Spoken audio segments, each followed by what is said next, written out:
Hey guys, so talking about installing head studs. I get this question quite often, so I thought I'd do a video about it, and I see lots of people do it incorrectly.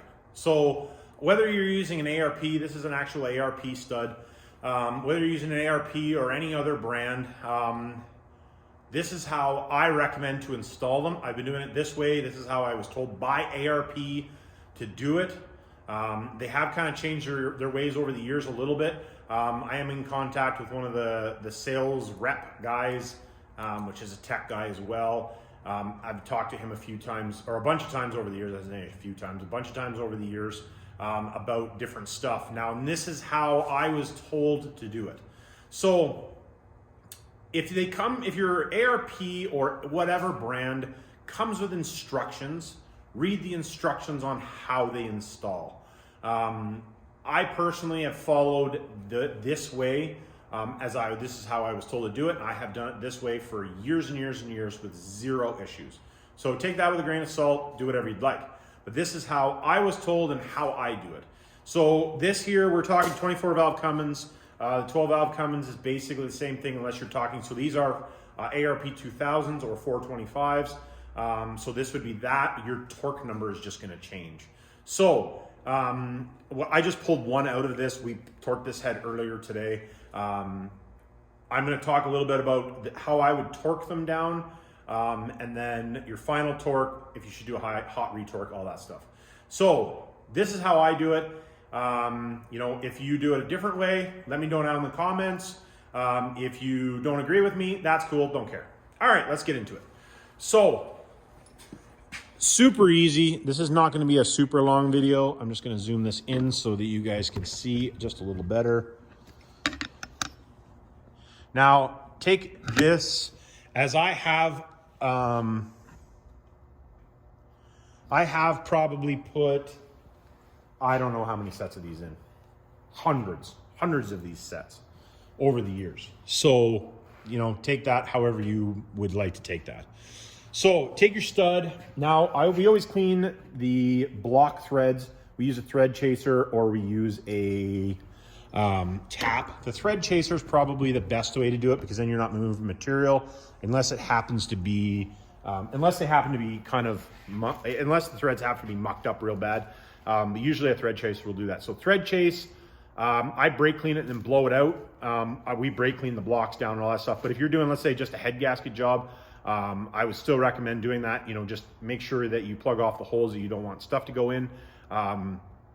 Brake clean it, air blow, and thread chase, all that stuff. I recommend doing that. Now, the threads in the block, this side, so your bolt side, what I do is we just use this is actually just 1540, cheap 1540, nothing special. So what I do is just put a little bit of oil on there, usually just a little strip on both sides. You don't need lots because you don't want to hydro lock that hole, right? So a couple drops, and as you can see, pretty quick, the threads are now filled with oil. If you want, you can just run your finger. If you run the thread over your finger like that, you'll see the little bit of excess come off. You can take a little excess off if you want. Now, so put your stud in, wind her down in there. I usually use a drill for this to start with, like just a cordless drill on, like mid setting for the click kind of idea. So I go down until it bottoms out to start with. Okay. So you're going to take your washer. Now, if your washer has a concave little, like an angle in the top of it, the angle is always going to go up. This one does not have, it's just a flat washer. So never put, unless it says in the instructions, give the disclaimer. I don't put anything, you want the block dry, washer dry on this side, stud dry to start with, like that. Now, you're going to take your ARP lube. I always use ARP lube on ARP fasteners. Whatever fasteners you buy, if it comes with a different lube, you can use that. You can use ARP lube if you want. So you're going to put your ARP lube on there. Don't have to get super carried away, but you want to get it covered. And then what I do is put a little bit on the bottom, on the face of the nut, right? because you want that to be lubed. You want as little force to turn as possible. You don't need lots. Lots of guys get super carried away with how much they put. You do not need to have that much. I used to put loads and loads of it, but you're literally just wasting it. That package that comes with this, a new set of studs, you should be able to do the studs and still have some left over. I used to get carried away with how much I used. You do not need to use that much. So now she's finger tight, right? So that's how I would do it to start with. Now, what I do, and this is what I was told by the ARP guy, like I said, unless it says different in the instructions, you're gonna go 1/2 turn back. So you're unengaging the stud from the bottom. And the reason for that is you don't want the stud to be bottomed out in the hole. Reason for that is when you go to torque this, you are going to add torsional force to the stud. The stud is not designed, I shouldn't say not designed, you don't want the torsional force in the stud. You want these threads to pull like this. Like you want just pulling force, the clamping force on the cylinder head.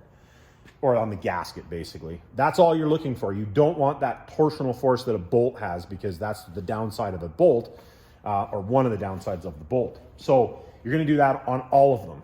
Now, for these studs, how I do it is actually, maybe what I'll do is I'll write it down. So, because it might be faster to write it down for you guys. For how I do it. You can do it however you want. This is just how I've done it like this for years. So your 1/2 turn out, you're tight, right? So you're gonna go three settings. Oh, gotta turn my torque wrench back on. So whatever your final torque is gonna be, you basically just wanted 3 equal pulls when you're doing it, right? So obviously we've already done the other one, so I don't need to do all of them. So we're gonna do our first one. The torque wrench is not gonna beep because I already have it set for the higher number. There's the first one.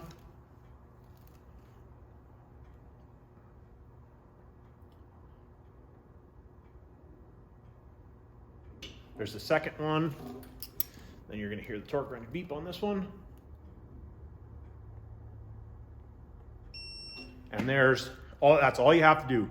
You will not get any torsional force or any torsional pull. If you're getting torsional pull on the stud when you're doing it, or it's snapping, popping, whatever, I recommend to pull that stud back out, clean everything, and do it again. So you can go through and do it. If you get all of them, you've done something wrong. That's how we do it. Now, this is how I've always done it. Never had an issue. You know, that is what it is. Now, what we're gonna do is we're gonna go over to the board quick, just because I want to talk just a quick little bit on how I do the torque sequence. This is not always the same. Every engine is gonna be different, but this is for B series Cummins, is how I'm gonna do it. And this will give you a general idea on any engine, but do check the manufacturers. And right on the ARP stuff, it tells you how to do it. And most informational, or most stud kits will do that. So we're over at the board here now. We're talking about installing studs, how I install studs. So we just talked about how to lube up the stud, how I do that. Now, as far as the sequence side of things goes, this is how I do the sequence. I've done it like this for years on hundreds of sets, never had an issue. If you don't like the way that I do it, that's cool, don't do it. So, super easy. So we're just gonna do, these are numbers, not per se for that stud, but just easy numbers to figure it out. So if your final torque that you want is 150 foot-pounds, right? That's your final torque that you want, and you have a cylinder head like such, and let's say it has, just for argument's sake, how I do it is you're gonna start in the middle, and then you crisscross like that. Hopefully that makes sense. So it's just crisscross, tightening in. So basically you start in the middle and work your way out so that the head gasket gets crushed in the middle to start with, and then you work the head gasket so that it goes out to the side, right? So, and I do it in equal amounts. So, you know, your first torque, so your first, oops, actually I shouldn't do this way. So we're gonna do, well, maybe I better talk about that. So you wanna do an equal amount. So you're gonna be 50 foot-pounds, 100 foot-pounds, 150 foot-pounds, right? Equal amounts, 100 turns into 150, right? So any of the numbers that you have, they say you're supposed to do it equal amounts. It doesn't have to be perfect. Lots of guys get, oh, you have to be perfect. Doesn't make any difference. I've done it 50 different ways. That doesn't seem to matter. As long as you do it in intervals, it doesn't seem to matter. But something that I've done, and I found after I started doing this, I didn't have any head gasket problems. So what I do, so you start, you do your crisscross, and you get your 50 foot-pounds done, right? So you start, do your 50 foot-pounds. And then what I do is I do it again at 50 foot-pounds. So I'll do, this is step 1, step 2, just put a little line here. Step 1, step 2. So now you've done this, you've done 50 foot-pounds twice. I do this on all cylinder heads that I put on. Doesn't matter what it is. I don't care if it's torque to yield bolts. This is how I do it. This is just, and I've never had a problem ever since I started doing it. So your next step, because you're doing equal steps, is going to be 100 foot-pounds. So your third step is 100 foot-pounds, right? So you go through, do your process at 100 foot-pounds.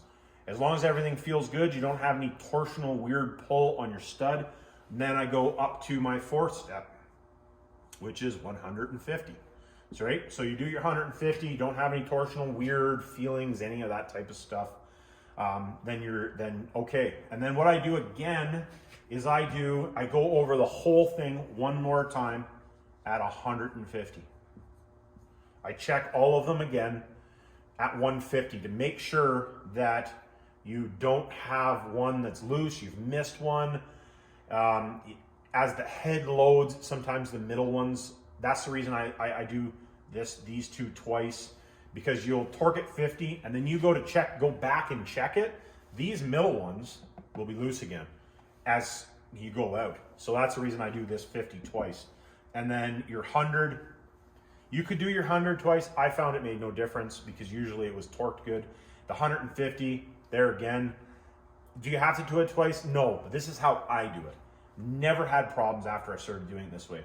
So, and then if you're talking studs, because we are talking studs, I always do a retorque. It does not have to be a hot retorque. I did do a video on talking about hot retorques as well, but you don't have to do a hot retorque.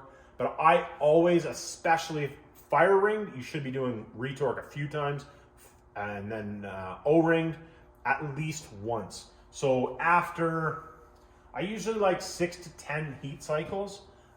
What I do is I will go over and check them again at 150. So that's 6, like let's say, I don't know, 600 miles. We're talking Cummins, right? 600 miles or 1,000 kilometers. Myself personally, because that's the first interval for your oil change.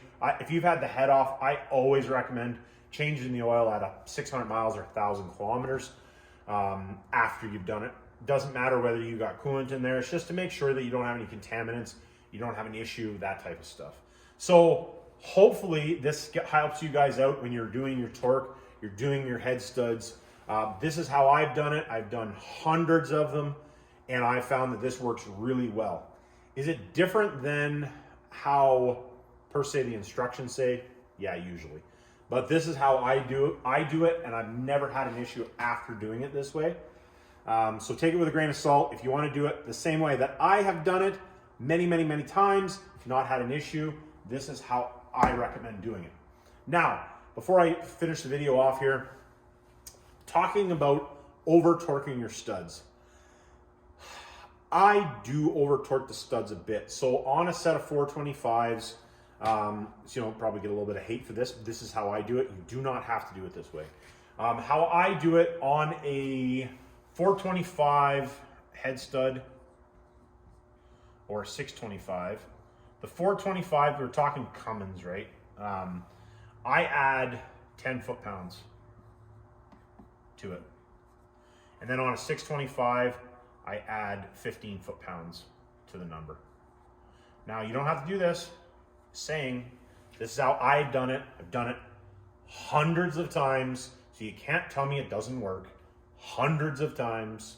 Anybody that's done it hundreds of times, if you want to chime in and say something, by all means, say something. But I've done it hundreds of times this way, never had an issue.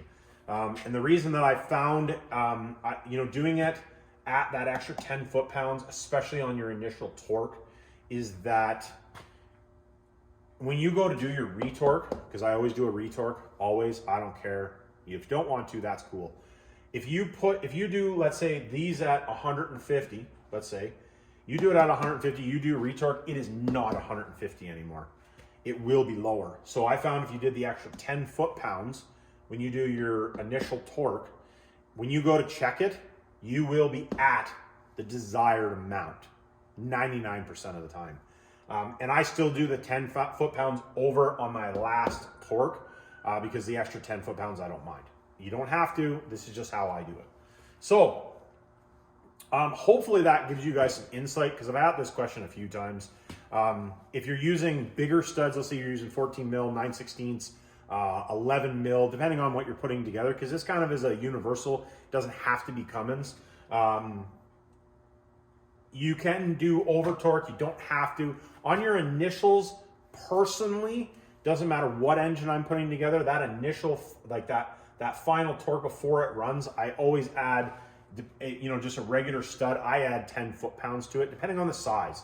If it's a really small, if it's a smaller one, let's say, a half-inch bolt, even a half-inch bolt, you're still in that same realm. You could knock it down to, like for a gasoline engine, you could knock it down to 5 foot-pounds over.